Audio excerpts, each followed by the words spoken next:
How to cancel Chase debit cards. Hello everybody, welcome back. In today's video, we will be guiding you through the process and explaining how you cancel your Chase debit cards. So let's just get started. So there are some methods available. One of them is closing the account and canceling the card. For that, what you may do is you can access Chase account through the website or the mobile application. You can head over and open up chase.com on your website. And then once you do that, you may just navigate the account that you want to close and find the close account option within there and follow the prompts. Or you can also visit a Chase branch with a debit card and identification and call Chase customer service to initiate the account closure process. So for that, what you may do is you can directly head over to Chase Debit Card Help Center.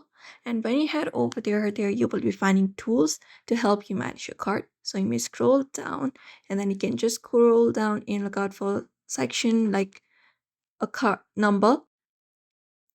And here you can see we have a number provided to activate. But if you would like to cancel, also you can find the section right here, a number available. You can go ahead and look out for the branch nearby and look out for the numbers available. If you want to do it online, like from home, you can do that process and look out for that option.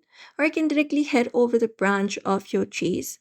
That way you can contact the customer service directly and you can just go ahead and cancel the card without closing the account as well. And Chase will allow you to temporarily lock your debit card through the mobile application or online banking. That will prevent new transactions from being processed until you unlock it. So you can follow up this process. You can verify all the direct deposits and debits that are redirected before closing.